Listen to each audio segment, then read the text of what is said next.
Olá, tudo bem com você? Vamos agora começar a revisar os últimos conteúdos para a prova do PSS de Biologia. Hoje nós vamos falar sobre metabolismo energético, mas antes, não deixe de se inscrever no canal se você ainda não é inscrito e de curtir esse vídeo e compartilhar com quem você sabe que vai precisar desse conteúdo, tá?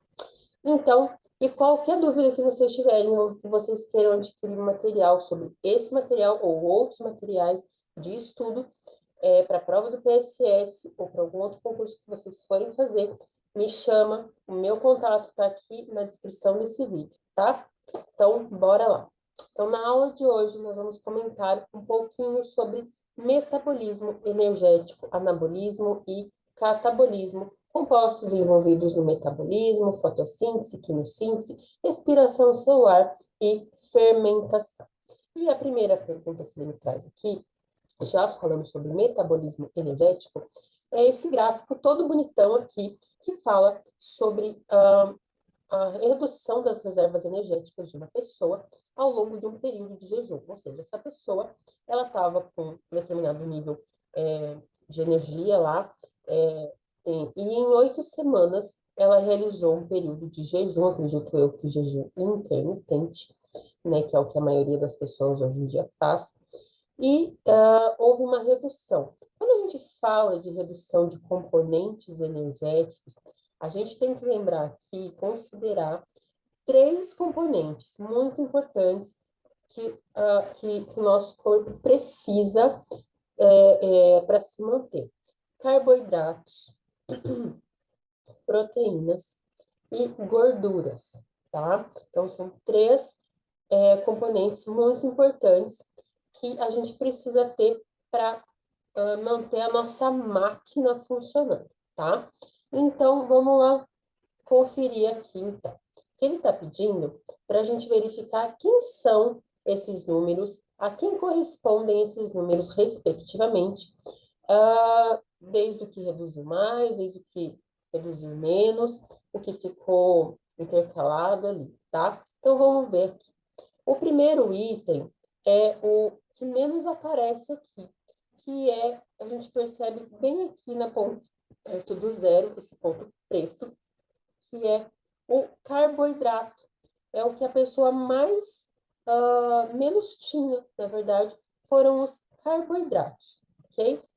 Lembre-se, gente, que para concurso, como para qualquer coisa, ou provas, a gente precisa, tá, saber ler gráficos, saber interpretar eles, tá? Lendo a legenda e sabendo o que envolve cada coisa. Por isso que a gente está nessa explicação toda sobre gráfico, tá bom? Então, ali, outro item, a gente percebeu com relação aos carboidratos, que ela já tinha pouca reserva dele e continuou, teve até talvez uma elevação ali, mas não foi, não mexeu muito, né? Pelo que o gráfico mostra.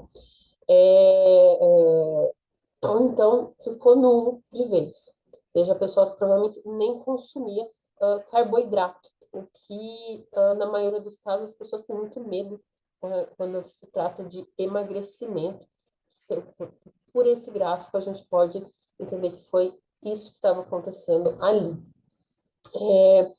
O outro, tracejado mais contínuo e não tão grosso, a gente pode perceber que, por ter sido uma redução muito grande ao longo dessas 8 semanas que a pessoa fez o jejum, a gente pode concluir que foi gorduras, né? Onde ela tinha um nível de 12 e reduziu para quase praticamente entre 1 a 0, né? E as proteínas, que é a número 3, onde a pessoa tinha bastante proteína aqui na primeira semana, deu uma reduzida, e aqui na última semana ela se manteve entre 6, entre 5, na verdade. Então, ela ficou com uma boa quantidade, assim, já talvez para o peso que ela queria estar, para a situação que ela queria estar. Então, carboidratos, gorduras e proteínas, ok? Continuando falando de metabolismo, o metabolismo dos seres vivos, ele pode ser entendido como um conjunto de processos químicos. Sim, então, nós, por exemplo, a gente tem um constante processo químico, onde a gente se alimenta, o nosso corpo realiza vários processos energéticos para distribuir esses nutrientes ao longo do nosso corpo, essa energia, para a gente ter disposição para estudar, para trabalhar, para fazer exercício físico, enfim, tá? É, de modo geral, há dois mecanismos gerais para classificar esses processos químicos: a biossíntese e degradação, conforme a biossíntese e a degradação. E aí ele tem um esquema para a gente verificar como elas funcionam. A biossíntese, ela gera energia e ela manda para alimentar os macronutrientes. Esses macronutrientes, depois de utilizados, mandam vão para o processo de degradação, que gera mais energia, e essa energia é mandada para as unidades constituintes, e assim acontece esse ciclo, tá? De acordo, então, com as informações e o esquema a seguir, qual é a afirmativa correta? A transformação de proteínas em aminoácidos, ela libera energia para as funções celulares. Sim, exatamente isso que a gente viu aqui. A produção de energia libera essas proteínas em aminoácidos, libera energia que vai para os micronutrientes, que gera mais energia, e assim é um ciclo que faz com que a gente se sustente, certo? A glicólise é uma via de degradação de glicose através de diversas reações bioquímicas. Em relação à glicólise, é incorreto afirmar que, na glicólise, uma molécula de glicose é degradada em uma série de reações enzimáticas para produzir duas moléculas de piruvate. Acontece essa reação. E no caso dos diabéticos, se eu não muito me engano, essa reação ela é falha, né? O piruvato ele pode ser convertido em etanol e dióxido de carbono, em um processo denominado fermentação alcoólica, em baixa tensão de oxigênio ou em condições anaeróbicas, tá? E ainda o piruvato ele sofre o quê? Descarboxilação oxidativa sequencial até acetilcoenzima A em condições aeróbicas. Isso tudo na degradação da glicose, tá? E a acetilcoenzima A, ela é produzida a partir do piruvato e ela é oxidada para obter essa energia. Olha só, tem que ser oxidada. Olha só aqui quantas reações acontecem no nosso corpinho para que ocorra a reação da glicólise, né? E o piruvato pode originar lactato em meio aeróbio com relação à tensão de oxigênio? Não. O piruvato, como a gente viu antes, ele pode ser convertido em etanol e dióxido de carbono em um processo de fermentação alcoólica em baixa tensão de oxigênio ou em condições anaeróbicas, tá bom? É isso que acontece, tá? E não em meio aeróbio, sim em meio anaeróbio, tá? Veja ali que uma responde à outra, tá? Então, a gente tem que ficar atento que na hora da prova, tem questões que acontecem muito isso. Uma vai responder à outra. A gente estava estudando agora questões de ciências e também uma estava justificando a outra. Foi até com ela que eu consegui justificar. E vocês até viram, vocês vão perceber no vídeo, se vocês assistirem, no conteúdo 9 ou 10 que eu me embaralhei um pouco ali, mas aí eu li de novo e aí eu consegui explicar melhor usando a outra afirmativa. Certo? A beoxidação mitocondrial, agora falando das mitocôndrias, dos ácidos graxos é uma via importante para a produção de energia em animais. Então, a beta-oxidação, né, esse B é beta-oxidação da mitocôndria dos ácidos graxos, é uma via importante para quê? Para a produção da energia em animais. Vários protistas e bactérias, tá? Então, aqui a produção de energia para animais, protistas e bactérias. Em relação à oxidação dos ácidos graxos, é incorreto afirmar que, tá? Vamos ver. A letra A fala o seguinte: a primeira etapa do processo de oxidação dos ácidos graxos saturados no interior das mitocôndrias é uma redução a fim de expor grupos funcionais a serem oxidados. Atenção, a primeira etapa do processo, vamos ver aqui com relação a processo de oxidação, tá? Lembrando que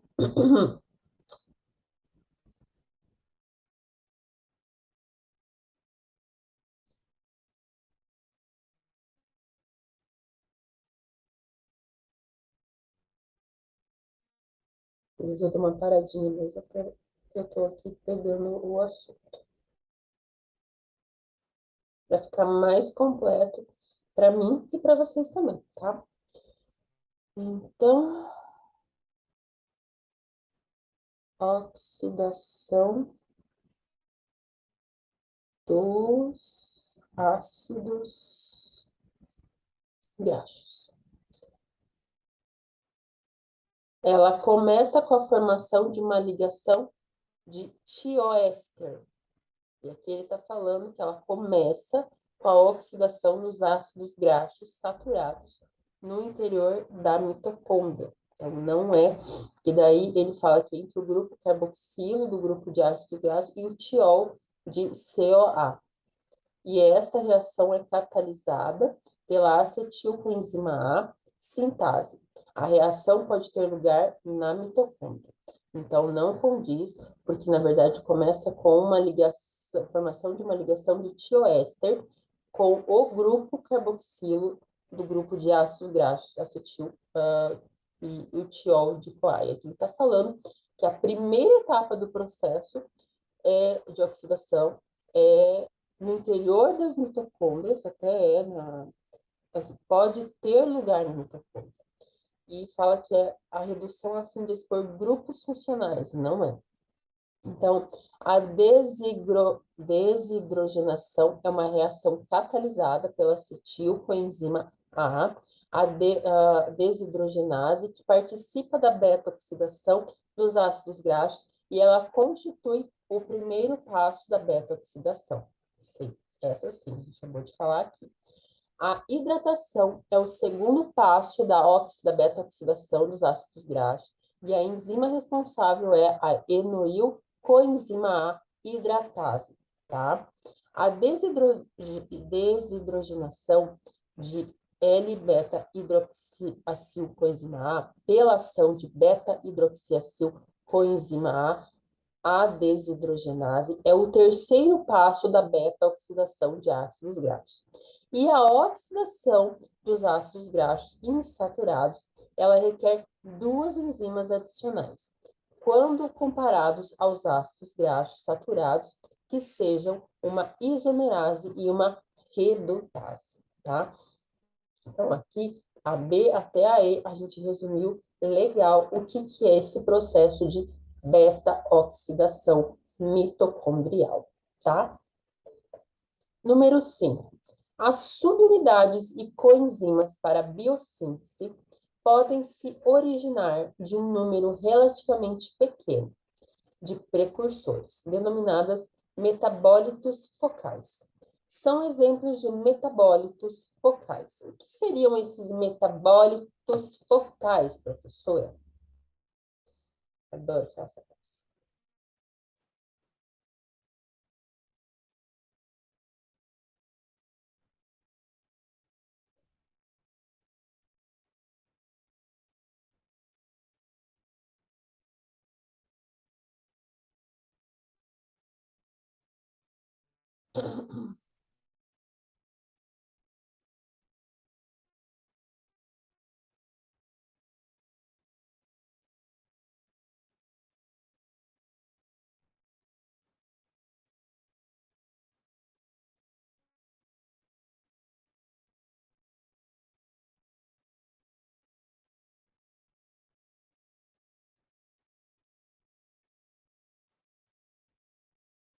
termo metabólito é o termo utilizado em farmacologia ou bioquímica, e em especial na farmacocinética, para um produto de metabolismo de uma determinada molécula ou substância. O organismo metaboliza substâncias por diversas vias, principalmente no fígado, geralmente metabólitos que podem ser inativos, tá?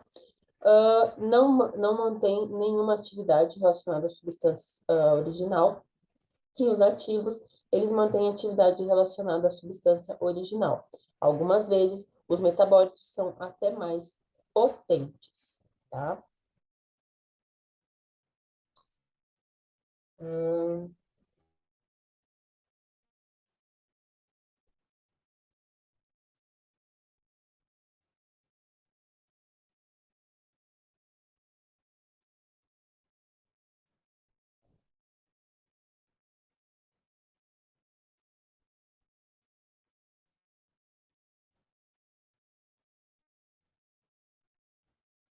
e um exemplo de metabólitos focais é o 2-fosfoglicerato, tá?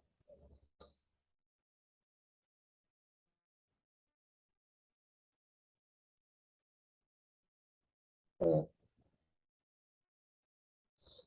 é o fosfoglicerato. Não, agora eu errei, tá? Eu li a resposta que não é.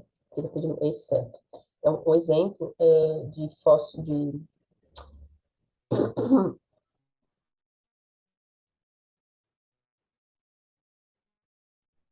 metabólitos focais são alfa-cetoglutarato, glicose e fosfato, fosfoenopiruvato e oxaloacetato. E não fala nada sobre 2-fosfoglicerato, tá?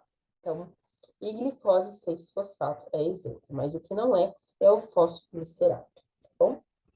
Número 6. As vias hexose monofosfato e hexose difosfato são vias de respectivamente, como? Então, vamos ver.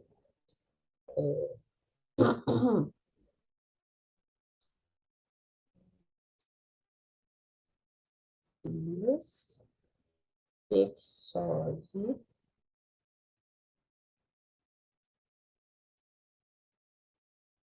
monofosfato.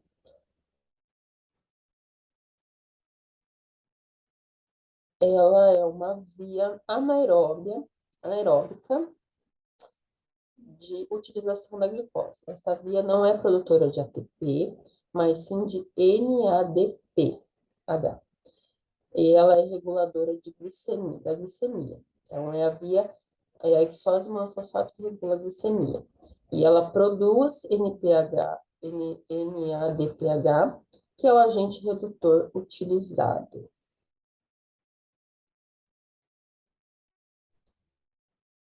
Então,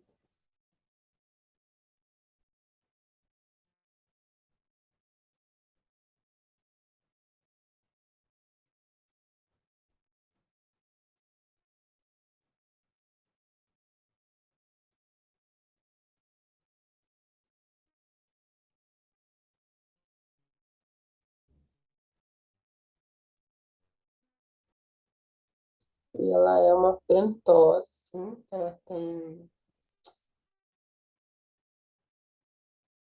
segundo a estrutura dela, tem 5 carbonos e ligado a um fosfato. E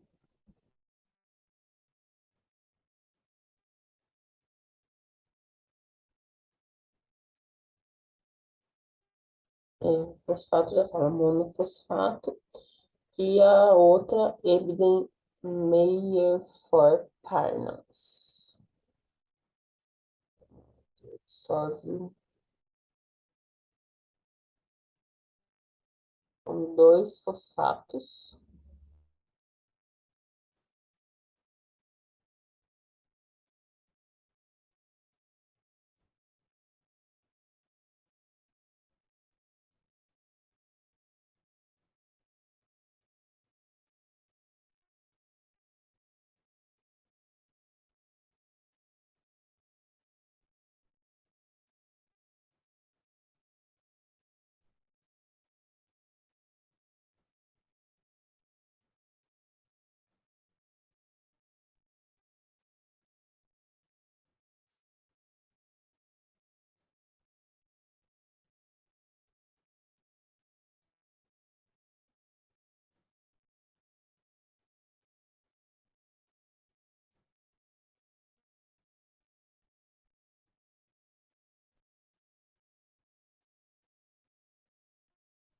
Só um minuto, gente, para entender.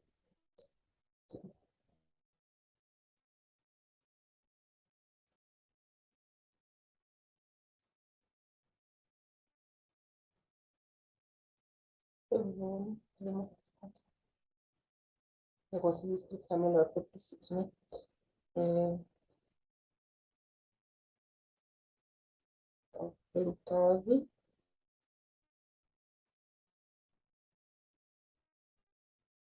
fosfato.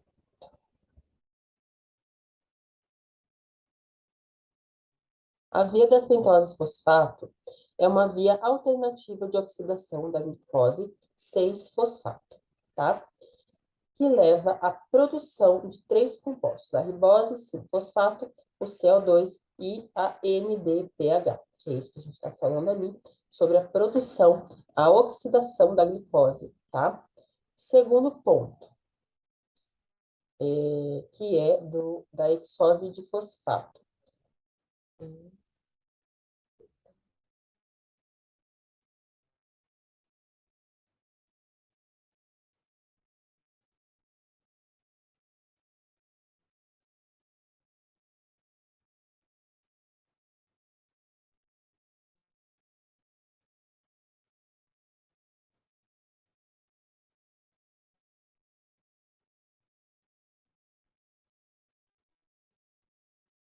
Que nada mais é do que a sequência metabólica da glicose, composta por um conjunto de 10 reações catalisadas por enzimas livres do citosol, na onde a glicose é oxidada, produzindo duas moléculas de piruvato, quatro moléculas de ATP e dois equivalentes reduzidos de NADP, que serão produzidos a cada cadeia. Tá?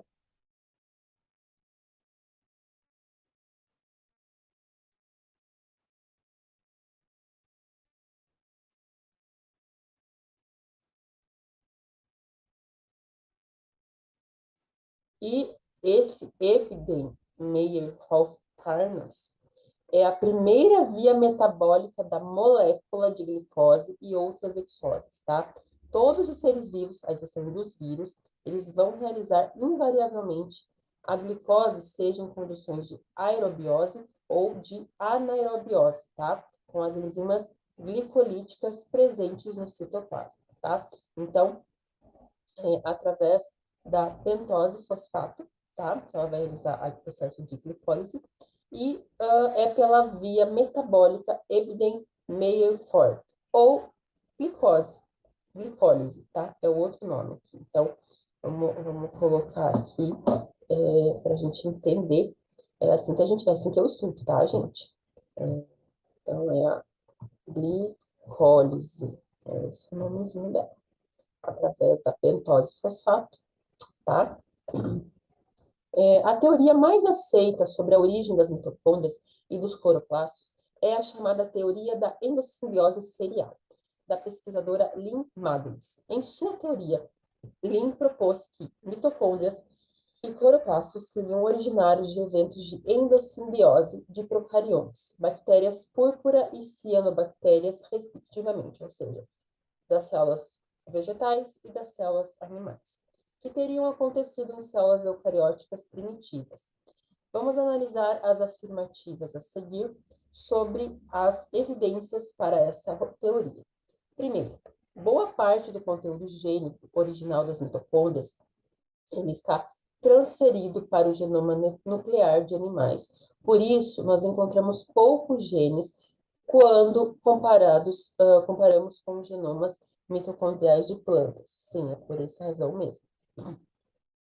2. O metabolismo da fotossíntese é, na realidade, consequência de eventos independentes e homoplásticos de endossimbiose na linhagem das cianobactérias das plantas e das algas verdes. Na verdade, não foram eventos independentes, tá? Foram em conjunto ali, tá? O genoma próprio e dupla membrana são evidências do passado dessas organelas como organismos procarióticos. Sim, que antes seriam eucarióticos, eles eram procarióticos. Então, A1 e A3. A quimioosmose ela vai descrever qual processo. Vamos ver o que é quimiosmose, gente. Acabou demorando mais, porque eu gosto de pesquisar sobre cada processo, tá? Quim-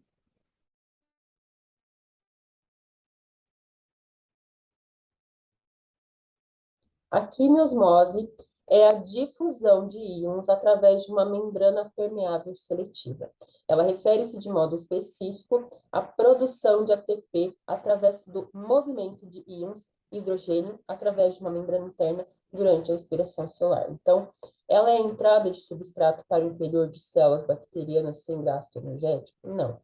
Síntese de ATP a partir da força próton motiva que é imediata pela ATP? Não. Síntese de ATP a partir de fosforilação, oxidação? Não. Ela é uma difusão de íons através de uma membrana permeável e ela produz ATP. Ela é uma síntese de ATP a partir da respiração aeróbica? Também não.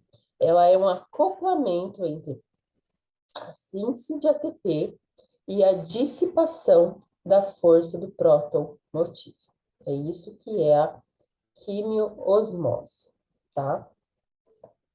O fluxo da matéria e energia da célula é uma das características mais fundamentais da vida. Sobre o metabolismo celular, a gente vai analisar as afirmativas abaixo e vai falar qual é a que está incorreta. Então, a produção de macromoléculas na célula a partir de precursores simples, ela é denominada de biossíntese ou anabolismo. Sim, ela é um processo que ela vai requerer energia para a sua realização e por isso ele é denominado de endoergônico, tá? Endoergônico. A fixação do CO2 ela é um processo pelo qual o carbono inorgânico ele vai se incorporar em estruturas de compostos orgânicos na célula, e esta é a base principal do metabolismo autotrófico, tá?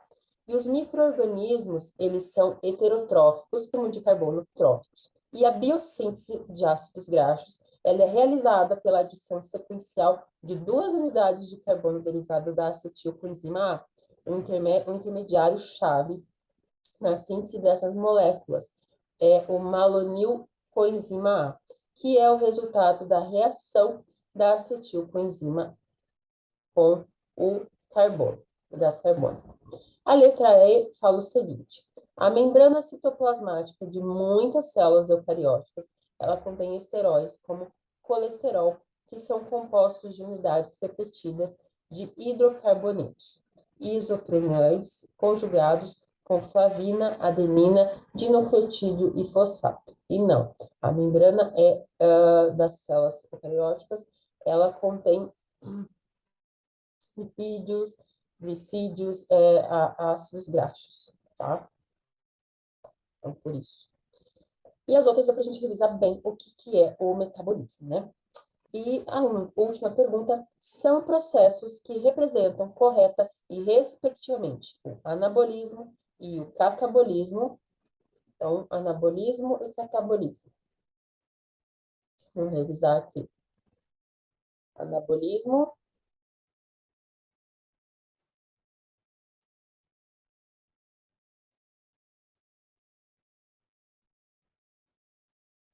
O anabolismo, ele é o processo de construção no qual acontece a sintetização das moléculas, o que resulta na formação de moléculas mais complexas a partir de outras mais simples. No ser humano, é a fase do metabolismo que é a reconstrução e recuperação do sistema muscular. Então, é a formação processo de construção, ou seja, formação de proteínas, que é o anabolismo. Então, o catabolismo nada mais é do que a fermentação.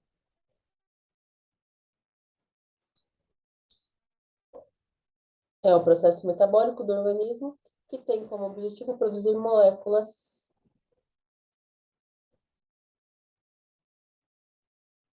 É a fermentação, né? Ou o que a gente conhece como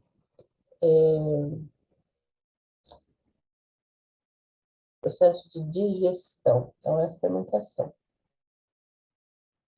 Legal, né? Um é a formação das proteínas e o outro é o processo de digestão, né? Fermentar. Então, é isso. Geralmente vocês vão me ver pesquisando, eu pego um pouco na hora para a gente discutir, falar sobre esses assuntos, para a gente conseguir revisar cada pontinho desse que está aqui, tá? Não sou perfeita, não sou, sabe tudo. Estou aqui estudando junto com vocês, tá? Se quiserem tirar mais dúvidas, eu vou revisar de novo, de novo. Ainda a gente vai revisar as questões da consulta do ano passado. Então, fiquem ligadinhos aí. Um beijo, fiquem com Deus, bons estudos e qualquer coisa já me segue lá no Instagram também. E até a próxima.